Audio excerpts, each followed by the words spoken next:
itu di dalam doa Avenu Malkenu. Lalu kemudian kata anak itu sendiri diambil dari penglihatan Daniel. Tapi kata yang dipakai bukanlah Ben Adam, tetapi Bar Enas. Nah, lalu kemudian mengenai Roh Kudus itu Hakodes itu wujud dari eksistensi Tuhan sendiri gitu loh, bahwa sesuatu yang tidak kelihatan.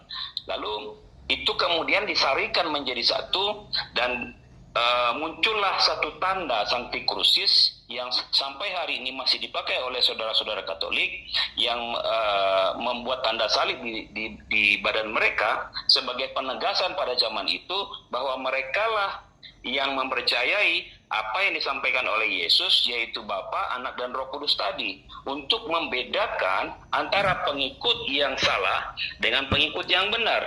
Mana pengikut yang salah? Pengikut yang salah adalah pengikut yang percaya bahwa Tuhan itu hanya ada dua eksistensi. Yang pertama Bapa, yang kedua Anak.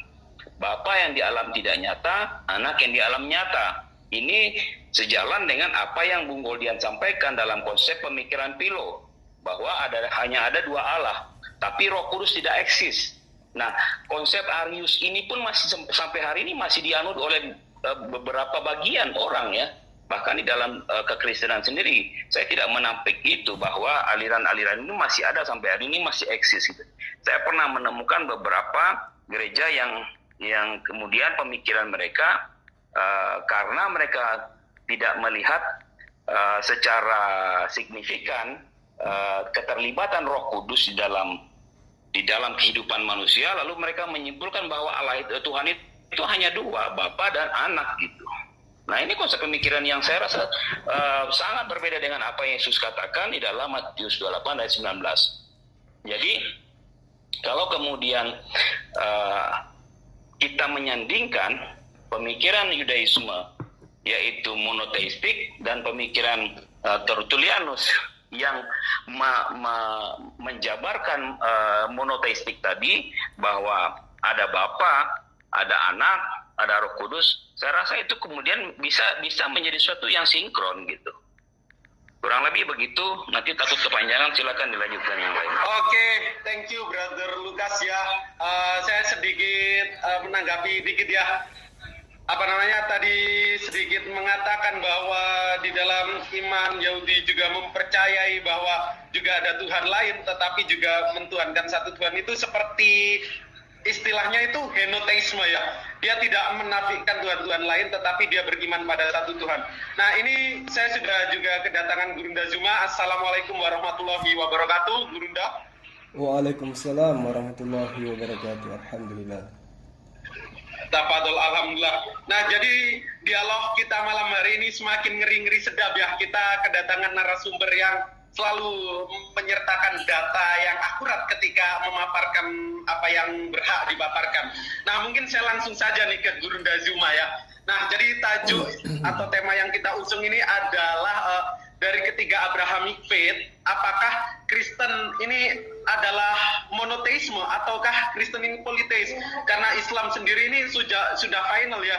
Mereka la ilaha illallah, tiada Tuhan, artinya dinegasi. Baru selain Allah, artinya only one God. Tafadhol Gurunda Zuma, Kristen monoteis atau politeis? Kalau melihat daripada ajaran kitabnya Kristen sendiri dan juga tata cara mereka dalam merumuskan konsep-konsep Tuhan, itu tidak diragukan. Ajaran Kristen itu ajaran politeisme, ajaran Hellenisme Stoa, ajaran yang menganut tentang adanya konsep di mana dewa yang dikenal sebelum adanya Tuhan ya, itu konsep dewa yang kemudian nuzul menjadi manusia. Belum lagi ketika berbicara mengenai konsep Sang Bapa yang adalah roh, yang mereka identikan bahwa Tuhan mereka itu adalah roh. Sementara dalam kitab Perjanjian Lama, kitabnya Bani Israel khususnya, meski itu adalah kitabnya orang Kristen karena hanya berasal dari terjemahan Septuaginta, tetapi di situ masih ada berbau bahwa Tuhan itu roh dalam arti goib, bukan dalam arti kata roh yang adalah makhluk.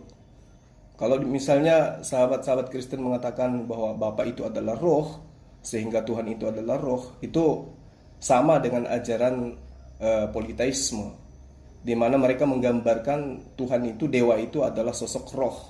Dan bahkan dengan berani dikatakan di dalam kitabnya Sahabat Kristen, Wahyu 5 ayat 6, bahwa roh Bapa mereka itu ada 7. Nah, nanti kalau misalnya mereka sudah nabrak tembok baru mengatakan 7 roh itu adalah 7 jemaat, tapi itu tidak nyambung. Nah, kalau melihat daripada cerita yang ada di Pulau Patmos, penglihatan, yang dimaksud penglihatan di sini adalah ketajaman seorang insting seseorang maksud saya, untuk melihat dan memanifestasikan seperti apa Tuhan mereka itu. Dengan berani dia menggambarkan bahwa di situ ada sosok seperti hewan, bertanduk 7 dan bermata 7. Nah, ini dianut oleh siapa? Ini dulu. Kalau Kristen itu monoteisme, maka tentu mereka tidak akan berseberangan dengan Yudaism. Mereka tidak akan mendudukkan sosok manusia yang adalah sembahan sebagai objek daripada penggambaran Tuhan itu sendiri yang muncul menjadi makhluk. Itu nggak mungkin. Kenapa? Karena Yesus sendiri yang menjadi objek di sini, dia adalah penderita karena dia adalah orang-orang yang selalu dibawa namanya. Seakan-akan dia ini disetarakan. Bahkan dia ini adalah Tuhan itu sendiri. Itu tidak pernah mengajarkan konsep itu. Nah, kalau misalnya teman-teman Kristen mengatakan, oh tidak, di dalam kitab Kejadian ayat 1, Kejadian 1 ayat 26, di dalam apalagi itu dalil yang mereka sering gunakan, Matius 28 ayat 19, di situ jelas Yesus sudah mengajarkan Trinitas, padahal tidak sama sekali. Yesus tidak pernah mengajarkan Trinitas. Baptislah dalam nama Bapa, Anak dan Roh itu bukan gambaran Trinitas. Sama sekali tidak. Lalu kemudian Kejadian 1 ayat 26 atau Kejadian 1 ayat 1 ayat 2 ayat 3, pada mulanya bumi belum berbentuk dan kosong, ya, Roh Allah melayang-layang, tapi dia lupa bahwa di situ juga ada samudra, di situ juga ada air. Nah, kenapa mereka tidak dijadikan sosok Tuhan juga? Sementara manusia itu bukan hanya dihidupkan dengan menggunakan roh. Manusia dihidupkan itu juga dengan air. Manusia tidak bisa hidup meski ada rohnya. Tanpa ada air manusia tidak bisa hidup. Berarti kalau roh dijadikan sebagai esensi Tuhan, hakikat Tuhan, pribadi Tuhan, maka air harusnya sejatinya seperti itu. Apalagi ketika kita mencari dalil di mana air diciptakan di dalam kitab suci. Tidak ada digambarkan. Dari kitab Kejadian tidak pernah Allah menciptakan air, itu tidak. Artinya kalau hanya merujuk kepada roh Allah melayang-layang, ya itu kan kalau orang yang menggunakan original teks, pengertian daripada roh itu, di situ diartikan bahwa nafas atau digambarkan sebagai angin atau udara, ya, udara Allah. Artinya sama ketika kita mengatakan rumah Allah, bukan berarti rumah itu adalah Allah. Ruh Allah, udara Allah, bukan berarti udara itu atau ruh itu adalah Allah itu sendiri. Tidak.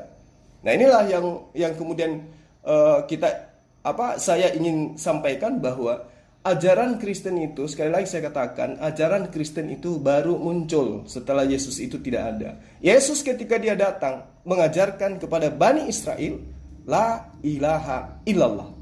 Tidak ada Tuhan selain Allah. Dan dia hakikatnya hanyalah sebagai utusan Allah. Nah, apa yang saya sampaikan ini, bahwa Yesus mengajarkan satu-satunya Allah yang benar itu adalah engkau. Pada saat Yesus mengatakan itu, dia mengatakan dan aku, ya, hanya sebagai utusanmu. Nah, apakah endingnya cuma di situ? Tidak. Beratus bahkan beribu ayat yang menerangkan Yesus sendiri dengan lisannya mengakui dia hanya utusan, dia hanya utusan, dia hanya utusan, dia hanya utusan. Dan tidak pernah sekalipun dia mengatakan bahwa dia adalah Bapa itu sendiri. Kalau dikatakan aku dan Bapa adalah satu, jangan, tunggu dulu. Satu di sini dalam arti apa? Yesus menerangkan sendiri kok dalilnya. Aku datang bukan atas kehendakku sendiri. Itu sudah gagal kan? Kalau diartikan Yohanes 10 itu bahwa Yesus itu adalah Tuhan karena dia mengaku aku dan Bapa adalah satu, gagal di situ, digagalkan oleh pernyataan Yesus itu sendiri. Dalam Matius 8 misalnya, dia mengatakan jawab mereka kepada Yesus, Bapa kami ini adalah Abraham. Kata Yesus kepada orang-orang itu, apa dia katakan? Jikalau sekiranya kamu anak-anak Abraham, tentulah juga kamu mengerjakan pekerjaan yang dikerjakan oleh Abraham. Tetapi yang kamu kerjakan adalah berusaha membunuh aku. Aku seorang yang mengatakan kebenaran kepadamu. Aku seorang yang mengatakan kebenaran kepadamu. Yaitu kebenaran yang kudengarkan dari Allah. Berarti dia adalah penyampai firman. Bukan firman itu sendiri. Bukan Bapa itu sendiri. Tapi dia hanya penyampai firman. Kenapa? Karena dia mendengarkan apa yang didengarkan oleh Allah. Dia katakan pekerjaan yang demikian ini tidak dikerjakan oleh Abraham. Lalu dia katakan kemudian di ayat 41 ya, kalau nggak salah ya, dikatakan gini, kamu mengerjakan pekerjaan bapakmu sendiri. Lalu kemudian orang-orang berkata kepada Yesus pada waktu itu, kami tidak dilahirkan dari hasil zina, bapak kami satu, yaitu Allah. Nah, lalu kemudian Yesus katakan apa kepada mereka? Jikalau Allah adalah bapakmu, kamu akan mengasihi aku, sebab aku keluar, sebab aku datang dari Allah. Dan aku datang bukan atas kehendakku sendiri, melainkan Dia yang telah mengutus aku. Pertanyaan sederhananya, Yesus keluar dari Bapa. Yesus datang dari Bapa. Yesus datang dari Allah. Apakah yang datang dari Allah itu adalah Allah itu sendiri? Bagaimana matahari? Dari mana matahari itu? Datang dari Bapa. Bagaimana alam semesta ini? Datang dari mana? Datang dari Bapa. Dan semua itu keluar dari Bapa. Yesaya 55 ayat 11. Segala sesuatu diciptakan oleh firman yang terlontar dari mulut Bapa. Jadi firman ini tidak akan kembali dengan sia-sia sebelum apa yang Bapa katakan itu tercapai. Nah, bagaimana dengan Yesus? Ya, sedikit lagi. Bagaimana dengan Yesus? Apakah dia itu adalah Bapa itu sendiri? Atau Yesus itu juga berlaku terhadap firman yang dikatakan di dalam Yesaya 55 ayat 11. Firman yang keluar dari mulutku tidak akan kembali kepadaku sia-sia sebelum apa yang aku katakan terjadi dengan sendiri. Terjadi, berlaku seperti apa yang aku inginkan. Intinya di situ ayatnya. Nah, bagaimana dengan Yesus? Apakah unyu-unyu dia langsung jadi? Tidak. Kronologisnya jelas, tidak sama seperti matahari. Jadilah terang, matahari jadi. Yesus gimana? Butuh proses lama. Gabriel datang ke Maria. Maria tidak percaya. Gabriel yakinkan, Allah yang mau kamu hamil, Roh Kudus akan menaungimu. Bagaimana mungkin aku hamil, aku tidak pernah disentuh oleh seorang laki-laki. Allah yang mau. Nah, itu firmannya. Allah yang mau. Berarti Allah memiliki firman yang keluar dari mulutnya untuk disampaikan kepada Maria. Maria akan hamil dan melahirkan seorang manusia bernama Yesus. Apakah itu terjadi? Terjadi. Nah, apakah Yesus itu adalah firman? Tidak. Tapi dia adalah ciptaan yang berasal dari firman Allah. Bukan Allah itu sendiri. Demikian untuk sementara. Jadi yang menyembah Yesus itu telah membuktikan bahwa dia bukan monoteis. Tetapi dia adalah Trinitas Tritunggal atau politeisme. Demikian sementara. Terima kasih Gurunda, jazakallahu khair ya. Malam ini diskusi kita semakin ngeri-ngeri sedap ya. Kita bisa menciptakan diskusi yang dialogis, teoritis, serta akademis ya. Nah, kalau jargon saya itu mengedukatif, menginspiratif, serta menambah wawasan ya. Wawasan di sini ditampakkan semua data dan fakta yang ada, dikeluarkan semua. Nah, mungkin saya ingin ke Judaisme. Silakan Bang Valen.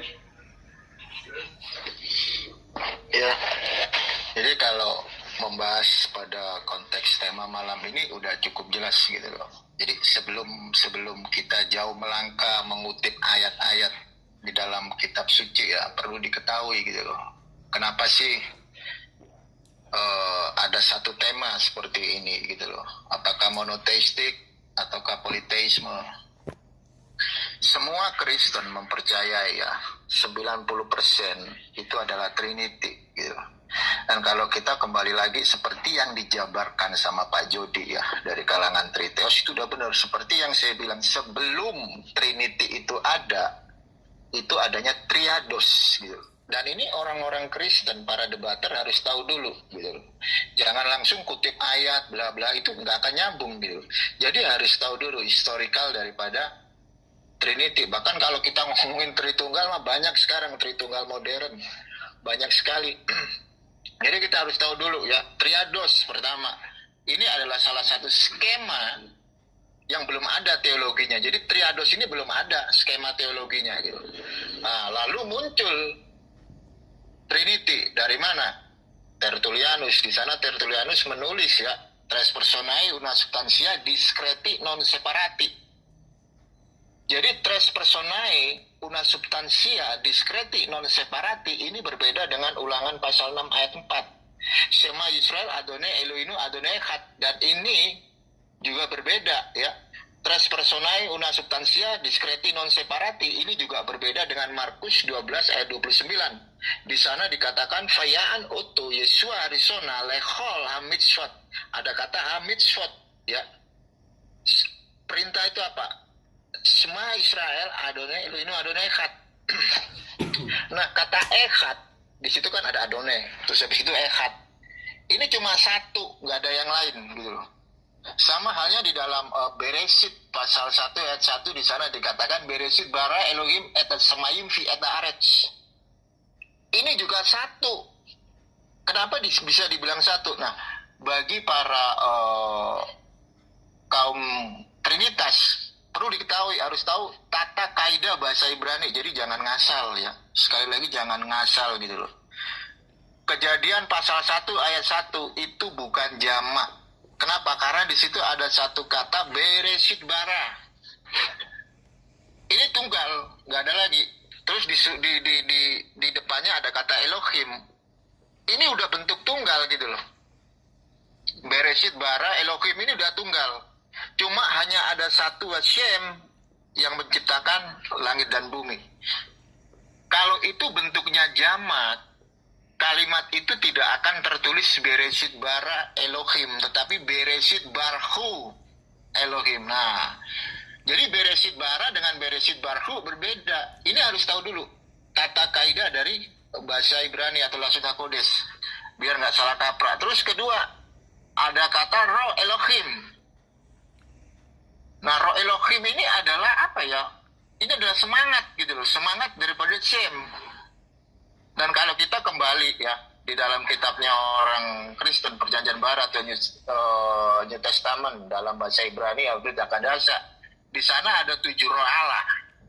Jika engkau berkata bahwa 7 roh Allah itu adalah 7 jemaat, maka engkau harus konsisten di dalam Kejadian pasal 1 ayat 2 bahwa roh Allah itu adalah jemaat. Apa lu nggak gua bilang gila? Gila, iya kan?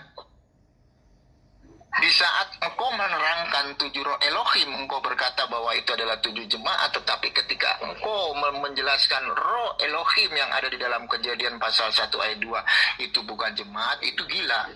Kenapa? Karena nggak konsisten. Saya kembali lagi, kenapa sih konsep Trinitas ya kan dengan monoteistik itu berbeda?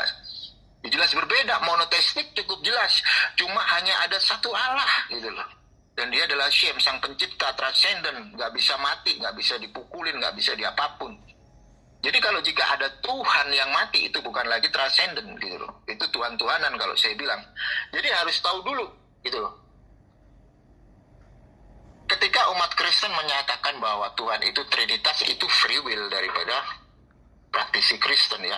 Kenapa? Karena teolog-teolog Kristen ini sengaja membuat konsep ketuhanan itu supaya dibuat bingung. Dan kalau pendengarnya bingung, mereka sukses gitu. Lu bener. Coba sekarang tanya aja sama Pak Jody nanti ya. Orang Tritunggal modern nih dari gereja A, B, C, coba suruh nerangin konsep Tritunggal. Berbeda.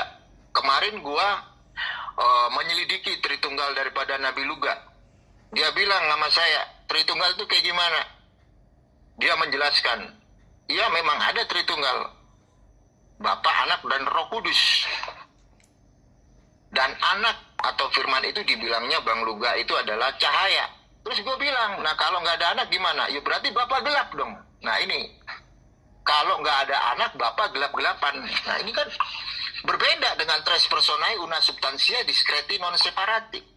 Beda. Belum lagi nanti gua dialog dengan para Tritunggal yang lain. Itu bisa beda. Mereka menerangkan Tritunggal bisa masuk ke dalam konteks sabellianisme. Ayo. Makanya para teolog-teolog Kristen di abad G. Samsu 234 orang oknum Roh Kudus itu aja belum dimasukkan loh. Yang ngemasukin oknum Roh Kudus itu aja nggak tahu asal muasalnya antara Arius dan Athanasius, nggak tahu. Tiba-tiba dimasukin gitu aja. Jadi mereka sukses gitu loh, membuat semua yang mendengarkan ajarannya menjadi bingung gitu. Gak bingung gimana coba? Ketika seseorang menerangkan apakah Tuhannya orang Kristen itu sama dengan Israel, sama. Loh, sama dari mana? Moshe Rabbeinu tidak pernah menyembah Tuhan yang mati. Coba dari zaman Adam sampai Nehemia sampai Ezra, sampai di dalam otoriter rabbinik, mereka nggak pernah menyembah Tuhan yang mati gitu. Dan ketika kekristenan muncul, ini berbeda konsep udah. Messianic Judaism, orang Yahudi yang berdarah Yahudi yang percaya Yesua itu cuma sebatas sebagai Mesias, tidak lebih. Kenapa? Kalau mereka mempercayai bahwa Jesus is God, itu udah masuk ke dalam idolatry, penyembahan berhala. Itu sangat bahaya. Kenapa? Karena Torah itu mewajibkan menghapuskan yang namanya penyembahan berhala. Dan itu sama konteksnya yang dilakukan oleh Nabi Muhammad. Nabi Muhammad itu menghapuskan semua penyembahan berhala di dalam Ka'bah. Jadi sebelum pra-Islam ada, itu kan banyak penyembahan berhala. Dan ketika Islam muncul di bawah pimpinan Nabi Muhammad menghapuskan semua penyembahan berhala. Itu sama dengan Torah. Torah mewajibkan menghapuskan penyembahan berhala gitu. Dan jika kekristenan ditanya, siapa Jesus? Mereka akan bilang Jesus is God. Kalau dia nggak berkata Jesus is God, udah bidat kamu. Jadi bagaimana mungkin engkau berkata bahwa Tuhan yang engkau sembah itu adalah sama, monoteistik dengan Bani Israel? Itu berbeda. Sangat berbeda gitu loh. Pada mulanya adalah firman. Firman itu bersama-sama dengan Allah. Dan firman itu adalah Allah. Ya ayat ini aja berbeda dengan Kejadian pasal 1 ayat 1. Beresit bara Elohim et samayim fi et aretz. Berbeda. Pada mulanya Hashem atau Elohim, bukan firman. Firman di dalam Yohanes pasal 1 itu logos, bukan logos theos. Beda. Bahkan di dalam Tanakh, Torah, Nevi'im, Ketuvim, itu Hashem berfirman secara live. Berfirmanlah Hashem. Berbeda yang ada di dalam Halfrit Akadasa atau New Testament atau Perjanjian Baru. Tidak pernah ada di sana tertulis berfirmanlah Hashem. Engkau Yesus, namamu adalah Juru Selamat. Nggak ada. Bahkan kalau kita melihat, telah lahir bagimu Juru Selamat di kota Daud. Dia Mesias. Perspektif kekristenan menyatakan bahwa Masiah ini adalah Mosiah. Ingat ya, Masiah, kalau gue ngomong Masiah, ini berbeda dengan Mosiah gitu loh. Ada Mosiah dan ada Masiah. Gua ngomong dari Sephardic. Kalau Mosiah, gua ngomong dari Askenazi. Dan ini berbeda dengan Mosiah. Juru selamat berbeda. Jadi jika engkau mempercayai, praktisi Kristen mempercayai bahwa Yesus itu adalah God dan dia lahir di dalam rahim Maria, berarti Tuhan dilahirkan gitu. Makanya ada, telah lahir bagimu Juru Selamat di kota Daud. Bagaimana engkau bisa berkata bahwa Hashem yang Ein Sof, tak terbatas, dia dilahirkan? Ini udah nggak masuk akal gitu loh. Hashem itu nggak terbatas gitu loh. Jadi nggak bisa dia disetarakan dengan manusia gitu loh. Makanya di dalam Aseret Ad-Farim itu sangat jelas tertulis, Lo yiyelecha Elohim acharim al-panai. Jangan ada padamu ilah lain di hadapanku. Ketika Hashem memerintahkan jangan engkau membuat patung, itu masih belum keras loh. Patung aja itu udah jangan berhala. Apalagi Hashem berkata, Lo yiyelecha Elohim acharim al-panai. Jangan ada padamu ilah lain. Ini di hadapan dia loh. Dan engkau menyetarakan Yesus yang adalah manusia dan engkau menganggap dia God, ini udah avodah zarah dan itu wajib dihapuskan. Kenapa? Karena hanya ada satu Allah, nggak ada Allah lain lagi yang dibentuk gitu loh. Jadi bagaimana engkau bisa mengkais-kais apa yang ada di dalam Torah, Nevi'im, Ketuvim untuk menyatakan kebenaran Yesus sebagai God? Nggak pernah ada. Jadi majority Judaism tidak mengenal doktrin kekristenan. Kenapa? Karena itu adalah kesalahan. Manusia dituhankan. Oh, kesalahan banget itu. Dan saya kritisi lagi tadi yang dari praktisi Kristen mengambil dari kitab Zohar. Zohar itu adalah karya dari seorang Rasbi. Siapa Rasbi? Rasbi ini adalah Rabbi Simon Bar Yochai. Itu seringkali dipakai Kabbalah, itu nanti masuknya ke dalam ranah Sefirot. Sefirot itu ciptaan. Gitu, ciptaan. Jadi ada Chokmah, ada 10 itu ciptaan semua gitu. Jadi Sefirot itu bukan Hasem. Ya, kalau bermain tentang Kabbalah harus tahu dulu, saya aja yang belajar bersama dengan Rabi. Itu tidak boleh saya menerangkan Kabbalah secara detail gitu. Saya nggak punya kewajiban, itu kita nggak dibolehin ngajar Kabbalah sampai detail. Kita cuma dikasih tahu kulitnya bahwa Sefirot itu adalah ciptaan, itu semua ciptaan, dan kita tidak boleh menyembah yang namanya Sefirot. Itu akan menyebabkan yang namanya Khilal Hashem. Dan satu lagi ya, saya setuju dengan apa yang diucapkan oleh Rabbi Yehuda Glick, calon presiden Israel pada saat ini. Beliau mengatakan, La ilaha illallah, itu sama dengan apa yang disembah oleh orang Judaism. Bahkan Qul huwallahu ahad, Allahu samad, lam yalid lam yulad. Itu Rabbi Yehuda Glick mengatakan seperti itu, mengajak semua muslim di Indonesia, kita menyembah satu Tuhan yang sama. Mari kita promosikan Tuhan yang satu yang disembah oleh Abraham, Ishak, Yakub, Ismail. Itu yang layak disembah. Bukan Tuhan yang pernah mati dipukulin orang Romawi, ditusuk lambungnya. Itu Khilul Hashem. Oke, terima kasih Goldian. Oke, thank you Bang Valen ya. Wah, ini semakin mantap ya, semakin berapi. Tadi dipantik lalu apinya semakin berkobar diskusi kita. Nah, ini Lejos ini juga sudah gatel ingin mengantitesa pernyataan rekan-rekan di sini. Silakan Lejos. Setelah itu saya akan ke Bang Rahmana. Silakan. Oke, terima kasih. Sangat menarik diskusi kali ini. Poinnya banyak, jadi hampir lupa saya. Tapi saya ingin menanggapi yang dari Bang Zuma dulu ya. Jadi tadi Bang Zuma banyak memaparkan ya, apapun itu dipaparkan. Misalnya kalau ada sebuah ada beberapa hal yang disampaikan gitu ya. Tetapi di atasnya itu yang bisa mengcover gitu. Ada satu mengcover sebuah ayat katakan begini. Yesus katakan begini. Segala sesuatu yang Bapa punya adalah aku punya. Nah, dari perkataan yang simpel ini, apapun tadi yang dijelaskan oleh Bang Zuma dan lain sebagainya, asumsi atau lain sebagainya, dengan firman yang satu ini, segala sesuatu yang Bapa punya adalah aku punya, entahkah Yesus itu kecil, besar, dan lain sebagainya, itu sudah di-cover ya. Artinya kekuasaan yang Bapa punya, Yesus punya, gitu. Menciptakan, Yesus bisa, gitu kan. Jadi, ini yang saya akan sampaikan untuk mengcounter dari apapun yang disampaikan oleh teman-teman ya tentang Yesus. Yesus yang matilah, dipukulin atau apapun sebagainya, tertutup oleh satu ayat yang simpel ini. Segala sesuatu yang Bapa punya adalah aku punya ya. Itu sangat simpel di dalam Yohanes 16 ayat 15 ya, kalau mau dicatat. Nah, kita kan orang Kristen ini kan berdiri di atas satu kenyataan ya. Bukti gitu ya. Memang kemarin di dalam HMC dikatakan orang Kristen banyak asumsi ya. Apa yang dahulu merupakan bukti ya di abad pertama tentang Yesus bangkit itu sekarang oleh teman-teman Muslim disebut asumsi gitu ya. Nah, kalau kita pikirkan kenapa para murid-murid Yesus yang dulunya kabur, pengecut, mau mati demi iman mereka karena mereka melihat bukti itu gitu, melihat bukti bahwa Yesus bangkit gitu. Karena memang semua pengharapan kami, semua iman kami itu didasarkan satu bukti bahwa Yesus itu bangkit gitu. Nah, nanti saya ingin tanyakan juga apa dasar yang mendasari imam Muslim ini.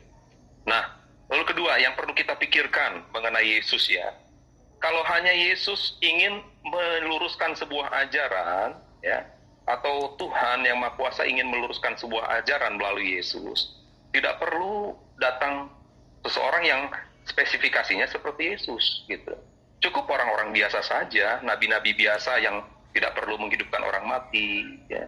Tidak perlu dia lahir dari seorang perawan, tidak perlu dia dinubuatkan, tidak perlu dia bisa begini begitu gitu kan. Tidak perlu.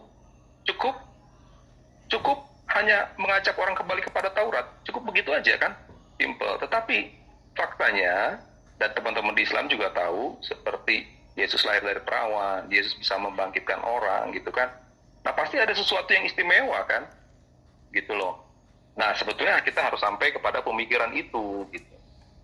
Kalau hanya untuk meluruskan ajaran, ya kembali lagi nggak perlu. Hal-hal yang heboh itu nggak perlu. Cukup dia bawa Taurah, kembalilah kepada Taurah, gitu. Itu seperti itu, gitu. Tapi kedatangan Yesus ini, sebagaimana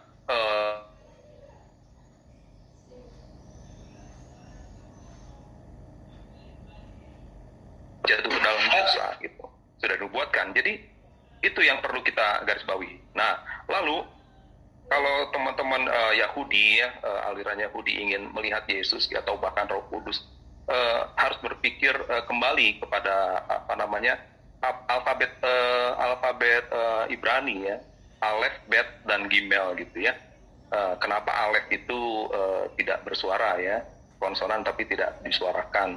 Lalu kenapa Tanakh atau kenapa Taurat itu huruf pertama yang muncul adalah huruf Bet ya, huruf B, kenapa? Gitu. Karena di dalam Kabbalah sendiri huruf B itu mengandung dualisme ya, mengandung mengandung sesuatu yang paradoks gitu. Allah Bapa memang dinyatakan melalui anaknya Bet gitu ya. Karena Bet itu adalah bait Allah. Bet itu artinya rumah ya kan, bait kan rumah. Nah, yang kami yakini juga adalah Yesus itu menyatakan dirinya ketika Yesus katakan rubuhkan bait Allah itu ya.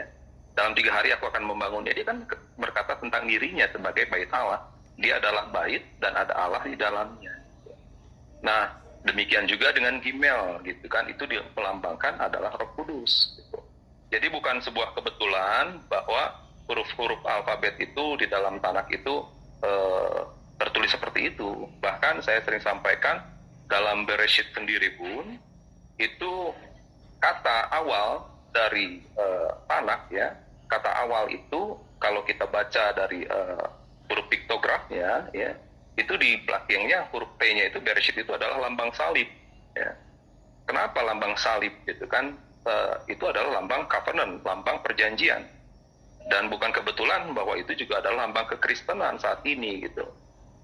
Nah, jadi kita ajaran Kristen kalau mau jujur kita menyertakan Tanakh atau menyertakan perjanjian lama gitu. Kalau teman-teman Muslim juga mau jujur harusnya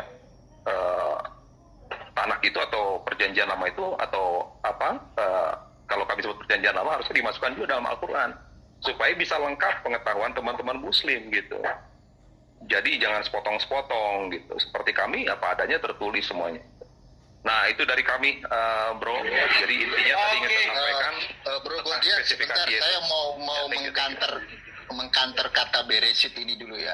Oke, silakan Bang Valendia. Tadi menarik ya. Dan Ya, juga ini cocokmologi ya. Silakan. Oke ya, kita tahu loh kata Bereshit, gue ngerti ya.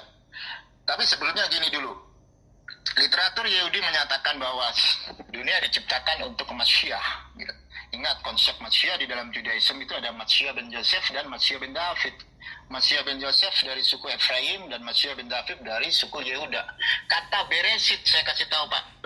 Ini jangan dipropaganda ya, kalau saya ngomong jangan dipropaganda ya. Kita tidak mempercayai Yesus sebagai Masyiah karena dia adalah Mesias yang gagal ya. Bereshit itu ada kata bar. Bar itu anak Pak. Dan itu gendernya laki-laki. Masyiah memang laki-laki gendernya. Dan ada kata ros di sana. Ros itu kepala. Terus Bapak mengatakan bahwa huruf terakhir dari konsonan Lasona Kodes itu adalah taf yang membentuk huruf salif. Ini ngacau gitu. Kenapa saya bilang gabrul ya? Salib di dalam tradisi Yahudi itu tidak dikenal gitu loh. Itu adalah tradisi dari pagan. Mesir ada salib, Romawi ada salib. Jadi tidak pernah ada jika Bapak mengandalkan salah satu konsonan Hebrew di dalam kata Bereshit itu nggak nyambung kepada Yesus gitu loh. Apalagi Anda berkata, Yesus berkata dia adalah bait suci, bait Hakmidas. Dan dia akan membangun dalam 3 hari. Ini udah berapa tahun, Kak? Buktinya mana? Bait suci itu dibangun dalam 3 hari. Nggak ada sampai sekarang. Bahkan Yesus aja ketika dia naik ke Semayim, nggak ada kedamaian. Yang ada mah perang. Buktinya sekarang mah Palestina sama Israel masih perang. Jadi membawa kedamaian dari mana gitu loh. Makanya ada kualifikasi dari seorang Mesia, baik itu Mesia ben Yosef dan Mesia ben David. Itu salah satunya membawa semua manusia ke dalam era perdamaian gitu. Yang ada Yesus datang, dia lahir, Israel dijajah Roma. Yesus umur 12 tahun, Israel dijajah. Sampai Yesus gede nggak tahu asal-usulnya, tiba-tiba dipanggil Rabi, sekalipun semikhanya nggak ada, ya kan? Semikhanya nggak ada. Israel masih dijajah Romawi. Bahkan ketika Yesus disalib, sekalipun itu nggak ada kisahnya juga ya, Israel masih dijajah sama Romawi. Bahkan Yesus bangkit ya, Tuhan makan ikan goreng adalah satu hal yang paling konyol yang pernah saya temui di dalam perspektif Judaism. Ada saya makan ikan goreng, ini konyol. Bang Palen, tadi bar itu artinya apa? Bang Palen, bar itu tadi artinya apa? Bar Tadi, itu adalah anak laki. Nah, itu Makanya Yesus saya anak laki kan? loh, iya itu free will kamu gitu loh. Kalau you mau menyatakan bahwa Yesus itu adalah Mesias, itu adalah perspektif Kristen. Saya bisa mengkritisi kok kalau Yesus itu bukan Mesias. Iya kan? Bereshit bara itu tadi, Bang. Kan? Iya, tapi Bereshit ada bara, baranya sendiri juga gitu. anak laki. Iya, anak laki-laki Mesias, tapi apakah Yesus itu dari suku Yehuda? Orang dia adopsi kok. Apakah Yosef dan Miriam itu melakukan konsep yang namanya basar echad ketika dia udah nisuin dan kidusin di bawah kupang? Enggak kan? Saya kasih contoh, seorang Kohen Hagadol, dia boleh mengadopsi seorang anak ya. Ini boleh, tetapi anak itu nggak bisa jadi Kohen Hagadol. Bahkan silsilah di dalam tulisan Matius dan Lukas perihal silsilah Yesus saja error. Matius menghilangkan 3 nama raja besar, itu bisa Anda cek di dalam kitab Devria Yamim atau Tawarik. Bagaimana mungkin engkau bisa berkata bahwa Yesus itu adalah suku dari Yehuda, keturunan dari Raja David? Nggak pernah ada ya. Bahkan kalian sering mengutip di dalam Yesaya pasal 9 ayat 5. Itu pun terjemahan dari LAI korup. Makanya perlu diperhatikan dulu, salah satu kualifikasi daripada Mesia itu membawa semua manusia dalam era perdamaian. Gimana Yesus bisa membawa perdamaian? Ketika praktisi Kristen ditanya, itu pengikutnya itu dalam hatinya akan membawa era kedamaian. Membawa kedamaian dari mana? Yuk lihat bagaimana Crusader, Holocaust. Berapa banyak orang-orang Bani Israel dibantai sampai melakukan konteks yang namanya Kiddush Hashem. Disuruh mempercayai Kristen, tapi Kristen tidak, tetapi Bani Israel nggak mau. Bagaimana zaman Rabbi Akiva, bagaimana zaman dari Makabe, bagaimana kalian Bani Edom mencuri semua benda yang ada di dalam Beit Aqmidas. Dan engkau berkata, inilah Kristen, agama yang penuh kasih karunia. Kasih karunia dari mana gitu? Sejarah kekristenan kalian cukup kelam. Bahkan seorang tokoh sentral dari Katolik yaitu Paus meminta maaf atas kejadian Crusader. Kalau lu bilang agama lu berdiri dari ajaran kasih karunia, itu bullshit. Bagaimana Crusader? Bagaimana Konstantin? Oke, Bang Valen, mungkin agak menyimpang ya. Ya, saya tadi mengklarifikasi itu. Ya. Ya, itu Lanjut. biasa ya, penyimpangan dalam dialog karena suatu kebakaran atau dipantik oleh seseorang. Nah, kita juga sudah kedatangan Bang Triun Slayer nih, dari namanya aja jarang ya. Assalamualaikum Bang Triun Slayer. Di mute Bang Triun. Halo Bang Triun.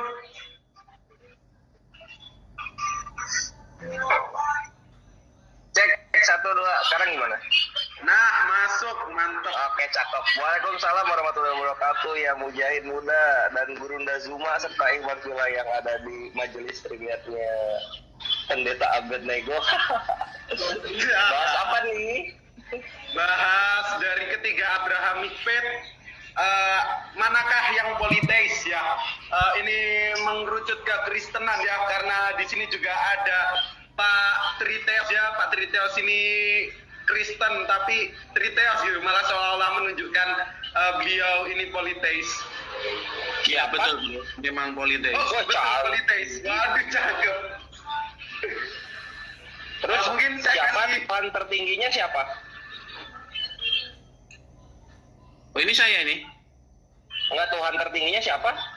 Oh iya Allah Bapak. Oh, Allah Bapa Tuhan tertinggi. Oke. Oke, sabar dulu Pak Triteos dan Bang Trin Slayer. Nah, ini mungkin saya kasih ke Bang Rahmana Raja dulu. Sudah dari tadi. Silakan Bang Rahmana. Ya, terima kasih atas waktunya. Jadi di sini mungkin kita bahas mengenai ketuhanan ya. Saya sangat-sangat mengagumkan kepada saudara-saudara kita yang Kristen, sangat-sangat memperjuangkan ketuhanan Yesus. Jadi malam ini mungkin ada beda pendapat saya dengan saudara-saudara yang Muslim. Sebelumnya jangan dulu tersinggung ya, bahwa kalau kita berdiri berbicara tentang Alkitabiah, memang saudara-saudara Kristen ada benarnya juga. Yesus memang jadi Tuhan bagi mereka.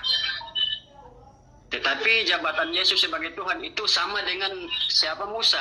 Ketika di Perjanjian Lama, waktu Allah memerintahkan Musa untuk pergi menakluki Firaun, di situ Allah berfirman, "Hai Musa, lihatlah aku telah menjadikan engkau bagaikan Tuhannya Firaun," kata lain Allahnya Firaun, "dan Harun abangmu menjadi nabimu." Dan firman itu diulangi lagi di Kisah Para Rasul.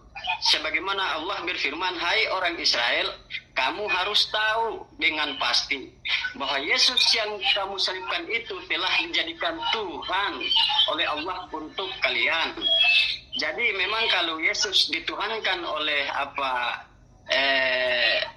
Kristen, itu ada wajar-wajarnya. Tetapi itu Tuhan lokal ya, bukan Tuhan seluruh dunia, bukan. Ya, Tuhan lokal, karena Tuhan yang dijadikan.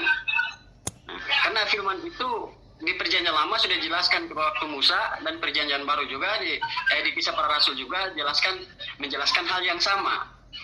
Jadi kalau kita mendudukkan bahwa Yesus yang dijadikan Tuhan untuk Bani Israel, lalu kita mengatakan dia adalah Tuhan semesta alam, ya dia Tuhan tapi bohong ketuhanan dia, karena ketuhanan dia hanya Tuhan gelar, Tuhan yang digelar, Tuhan yang ditunjuk oleh Allah yang Maha Kuasa. Karena Tuhan dan Allah beda. Cuma karena terjemahan Indonesia ini Tuhan sudah dijadikan Tuhan, nah di situ yang bikin jadinya cocokmologi di situ. Jadi kalau memang bagi Kristen yang mengatakan Yesus itu adalah Tuhan, ya itu memang benar Tuhan kalian. Tetapi bagi kita Islam dan Yahudi itu bohong, Tuhan bohong-bohongan, Tuhan-Tuhanan. Karena terbukti ya bahwa di Kisah Para Rasul itu dia mengatakan dengan jelas bahwa hai orang Israel, kamu harus tahu dengan pasti. Kalau dengan pasti ini berarti benar-benar harus tahu bahwa Yesus yang kalian salibkan itu telah dijadikan Tuhan. Jadi kalau kalian mendudukkan Yesus sebagai Allah yang Maha Kuasa, itu hanya orang gila yang gagal berpikir. Nah, ketika kalian tidak merubah ajaran Yesus, maka mutlak kalian adalah seiring dan sejalan sebagai saudara-saudara kita yang Yudaism dan Islam. Mereka tetap mempertuhankan Tuhan yang sama. Kami tetap mempertuhankan Tuhan yang sama. Mungkin beda syariatnya, tetapi Tuhannya satu. Nah, kalau Tuhan di Kristen ini Tuhan jadi-jadian. Karena ketika dia disalibkan baru dijadikan Tuhan. Bukan Tuhan juga ya, Tuhan. Jadi cuma sebatas itu penyampaian saya. Semoga saudara-saudara kita yang Kristen bisa pahami apa yang saya sampaikan. Oke, thank you Bang Rahmana Raja. Nah, mungkin saya ini ingin ke Pak Triteos ya. Beliau mengaku bahwa keimanan beliau ini adalah politeis. Mungkin bisa dijelaskan agak komprehensif Pak Triteos. Mungkin 3 menit atau 2 menit cukup. Silakan Pak Triteos. Dari Kristen sinkretisme kalau dari teman-teman Trinity. Baik, jadi yang dimaksud Triteos itu adalah semacam membuat validasi dari istilah kata politeos. Kalau poli itu kan masih variabel ya, jadi Y sama dengan Fx lah. Tapi kalau Triteos itu Y sama dengan 3. Nah makanya istilahnya tuh lebih tegas itu. Nah Triteos di sini siapa yang dimaksud Triteos ya? Tentu saja seperti yang tertulis di dalam Matius 28 ayat 19. Bapa, Anak, dan Roh Kudus. Ya sudah itu aja sebenarnya intinya. Nah cuman begini, bedanya dengan saya dengan orang lain ya. Saya melihat tertulis seperti itu ya sudah seperti itu.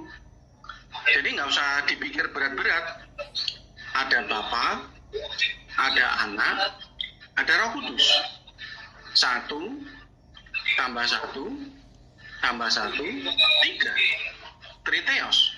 Udah gitu aja. Gitu aja Bro Galdian. Makasih. Oke, thank you. Mungkin saya langsung ke Bang Drun Slayer ini. Mungkin kelihatannya gatal ingin menanggapi statement dari Pak Yudi kalau saya tidak salah, Triteos. Silakan. Pak Yudi Jujur banget nih Pak Yudi nih. Iya, ini yang apa ya? Ini yang Islam harapkan kepada kaum Tritunggal begitu. Udah ngaku aja sih kalau memang Tuhannya tiga, jadi nggak susah gitu. Karena kalau misalnya ngomong Tuhan satu tapi pribadinya tiga, jatuhnya kelainan itu. Kalau misalnya tiga Tuhan itu lebih pantas disebutkan. Misalnya Roh Kudus, karena Roh Kudus berpribadi, Yesus berpribadi, Tuhan Bapa berpribadi. Yang berpribadi itu bisa berkehendak. Nah, kalau bisa berkehendak, maka dia mempunyai kuasa atas dirinya sendiri. Kalau punya kuasa atas dirinya sendiri, maka tiga entitas ini berbeda. Udah bukan apa ya, pribadi dalam satu badan, udah pribadi dalam badan-badan yang berbeda. Nah, ini bagus ini Pak Triteos ini. Sekarang Tunggal Tritunggal mau ikut nggak menjadi Triteos kan gitu.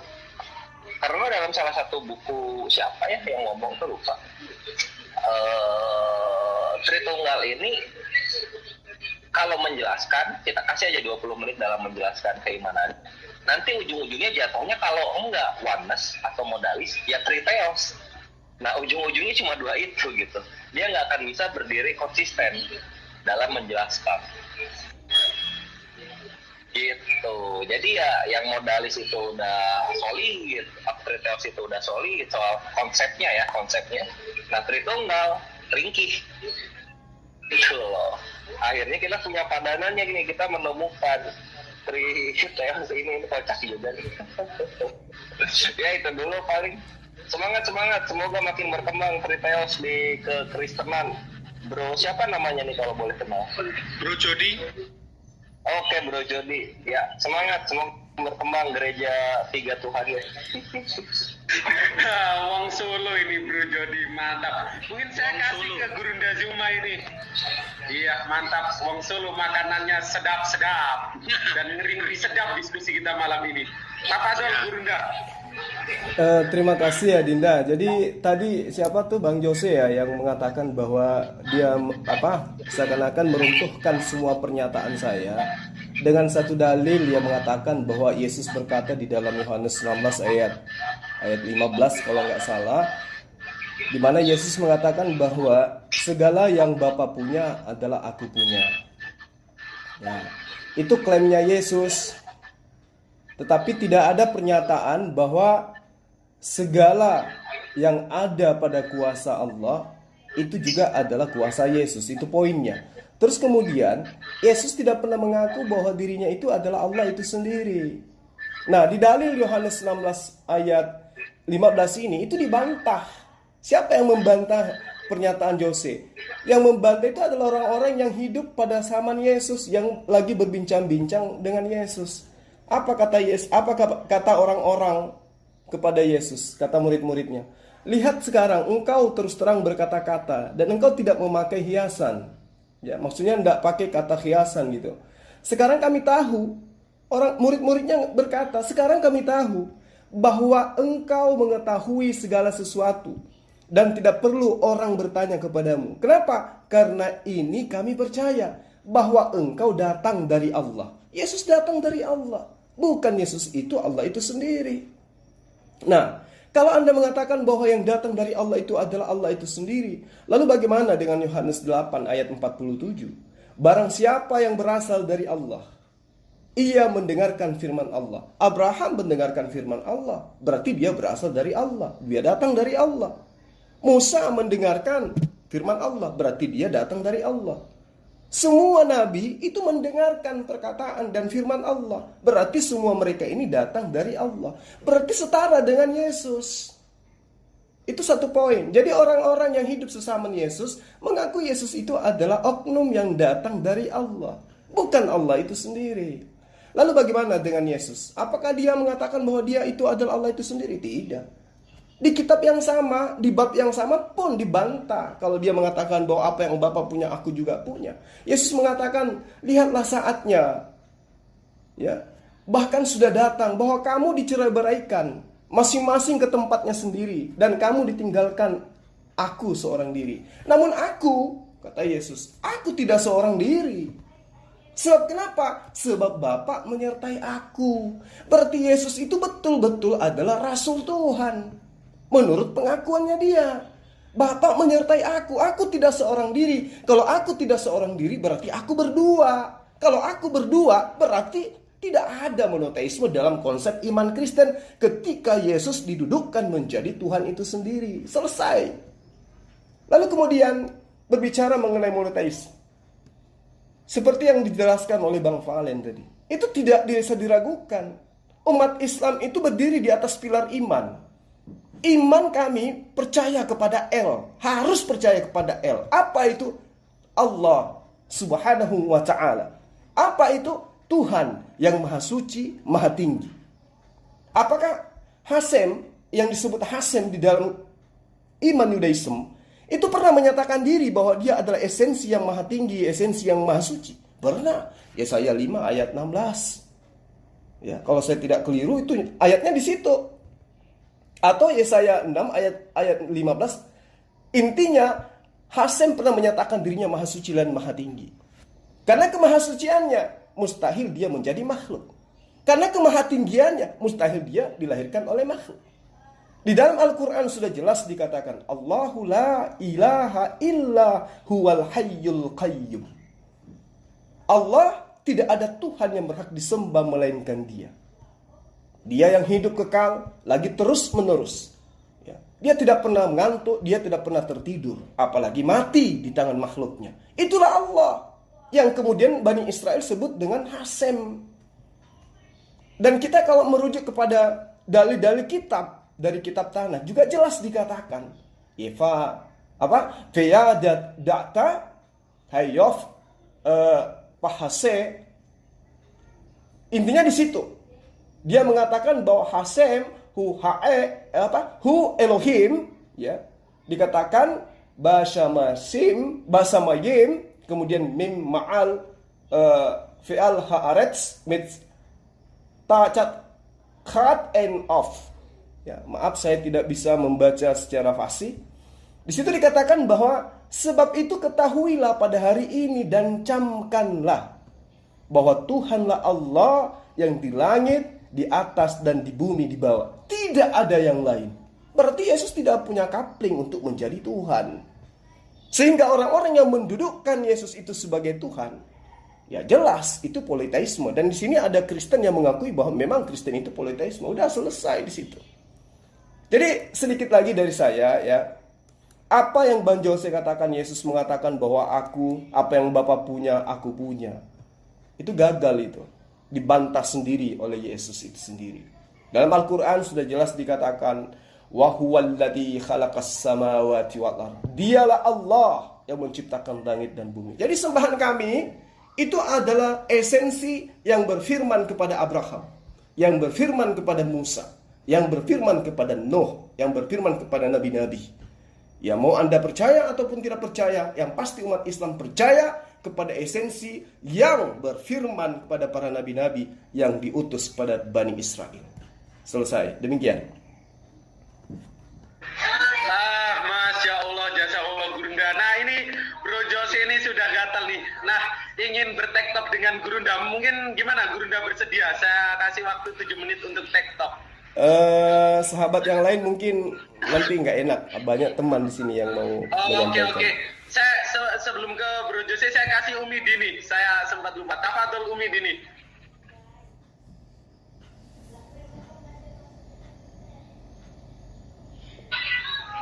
Halo Umi Dini, jauh dari perangkat mungkin. Kalau gitu lanjut ke teman-teman Kristen nih. Silahkan Pak Lukas atau Bro Jose atau Pak Triteos. Ya, kalau tidak ada yang mau tanggapi, saya menanggapi untuk yang statement terakhir ini, Bung Golian ya, karena... Halo, Golian, tes. Oh iya, sabar Pak Lukas, silakan Umi. Oke, malam hari ini yang kita bahas saat ini adalah tentang monoteistik ya. Terkadang ada kerancuan yang sering kita dengar dari teman-teman Kristen bahwa mereka juga mengklaim kita juga katanya monoteistik atau kita juga tauhid karena kami umat Kristen menyembah satu Tuhan begitu. Nah, saat kita tanya kenapa menyembah satu Tuhan tapi masih mentuhankan Yesus, ya mereka mengatakan karena yang dimaksud dengan Bapa yang mereka sembah itu adalah Yesus itu sendiri. Nah begitu tuh, itu sudah sangat jelas ya keyakinan dari kekristenan itu tentang ketuhanan Yesus seperti itu. Bagi kita umat Muslim sudah sangat jelas kalau berbicara tentang monoteistik atau ketauhidan itu sudah lengkap terjawab di dalam Quran surat Al-Ikhlas begitu kan. Begitu pula dengan Judaism mungkin dengan Shema Israel, Adonai Elohim Adonai Ehad itu sudah jelas. Tidak ada sesembahan yang lain selain daripada Allah Subhanahu wa taala atau mungkin Judaism bilang Hashem ya. Nah, ini pasti umat Kristen sendiri sudah sangat bosan ya jika mendengar perkataan-perkataan Yesus itu bukanlah Tuhan. Dan repotnya lagi nih sebagus apapun usaha umat Kristen ini untuk meyakinkan terutama kepada umat Muslim bahwa Yesus adalah Tuhan selalu saja kandas gitu. Meskipun cuma dihadapkan kepada ayat-ayat yang justru berasal dari kitab mereka sendiri, apalagi jika diharuskan dengan ayat-ayat pada Al-Quran. Tidak heran jika umat Kristen dari mulai penginjil, misionaris, pendeta, pastor, uskup, kardinal, bahkan sampai Paulus pun bila sudah mati akal dalam debat untuk menjelaskan eksistensi ketuhanannya, itu pasti mereka akan selalu mentok pada kata untukmu lakum dinukum waliyadin lah ya. Untukmu agamu, untukku agamaku, jadi nggak usah usil dengan keyakinan orang. Nah itu. Sementara dari pihak umat Muslim sendiri tidak suka loh melihat para penginjil ini yang dimana selalu saja main belakang dengan cara diam-diam berusaha memurtadkan kaum duafa ya, kaum duafa Muslim dengan berbagai tipu daya. Itu sangat bikin gak umat Muslim. Tentu saja tidak melihat nasihat-nasihat yang ada di dalam Alkitabnya. Bagaimana mungkin umat Islam ini akan mendiamkan apalagi sampai mendukung praktek-praktek kotor para penginjil ini yang tidak pernah berhenti berusaha mengkristenisasi umat Islam yang pada dasarnya sudah lebih dulu mapan dalam beragama. Lain halnya bila praktek-praktek yang mereka lakukan itu dilakukan di tengah-tengah kaum yang masih belum mengenal Tuhan, atau jika ajaran Kristen sendiri terbukti benar lah dibanding dengan agama-agama yang sudah terlebih dahulu dipeluk ya, oleh kaum yang ingin mereka murtadkan, itu tidak jadi masalah. Nyatanya seperti yang sudah Umi singgung tadi, para rohaniawan gereja ya terutama ya, tidak ada yang bisa dengan jelas bahkan kelimpungan jika sudah didesak untuk menjelaskan keimanan mereka yang sudah menyangkut dengan konsep ketuhanan Yesus begitu. Nah ini yang menyebabkan kenapa sebagian dari umat Muslim terdorong gitu ya untuk mempelajari kitab-kitab Kristen guna untuk mengetahui segala ketidakbenaran ajaran Kristen itu sendiri. Nah, jadi jangan teman-teman Kristen jangan protes seandainya kenapa sih umat Islam terlalu merecoki gitu kan Bible. Nah itu berangkat dari apa yang dilakukan oleh teman-teman Kristen sendiri. Padahal sudah sangat jelas setelah kita pelajari di dalam Alkitab itu banyak sekali penolakan tentang ketuhanan Yesus. Ya, misalkan di Yohanes pasal 20 ayat 17, Yesus mengatakan dirinya bukan Tuhan, aku akan pergi kepada Bapakku dan Bapakmu, Allahku dan Allahmu. Kemudian di Yohanes 8:45, jika aku memuliakan diriku sendiri, maka kata Yesus nih, kemuliaanku itu sedikit tidak ada artinya, Allah pula yang memuliakan aku. Di dalam Matius 18 ayat 9, mengapa kau katakan aku baik, tidak ada yang lebih baik selain Allah. Itu banyak sekali. Bahkan kitab juga menunjukkan bahwa Yesus dan Allah adalah berbeda. Contohnya di dalam Matius pasal 6 ayat 9, Bapa kami yang di sorga. Kemudian dilanjutkan dengan Matius pasal 5 ayat 48, Bapa Allahmu yang di sorga adalah sempurna. Ini menunjukkan ya, Allahku yang di sorga itu banyak sekali di dalam kitab yang umat Kristen yakini. Dan ini adalah sifat-sifat Allah yang tidak dimiliki oleh Yesus juga ada di dalam Alkitab. Misalkan di Kejadian 1 dan 2, Allah menciptakan langit dan bumi. Kemudian di Lukas pasal 10 ayat 21, Allah Tuhan langit dan bumi. Ini masih sangat banyak. Nah, bahkan di sini ada ya di dalam ayat-ayat Bible ini terdapat frasa anak Allah yang kemudian banyak disalahartikan oleh teman-teman Kristen ini sendiri. anak Allah itu adalah Allah itu sendiri. Nah, ini banyak ditemukan sekali di dalam Alkitab. Namun Alkitab tidak pernah menyatakan bahwa kata anak Allah ini memiliki kesetaraan dengan Allah. Sebutan itu hanya gelar umum bagi anak manusia yang baik dan benar dalam keimanannya. Itu yang sering Umi katakan. Nah, ini bukti-bukti Alkitab juga menunjukkan bahwa siapa saja yang memiliki kedekatan spiritual dengan Allah itu di dalam tradisi keagamaan umat Yahudi layak dan sangat lazim ini anak Allah ini disebut gelar ini. Sebetulnya tidak berbeda dengan sebutan serupa misalnya anak asuh, anak murid.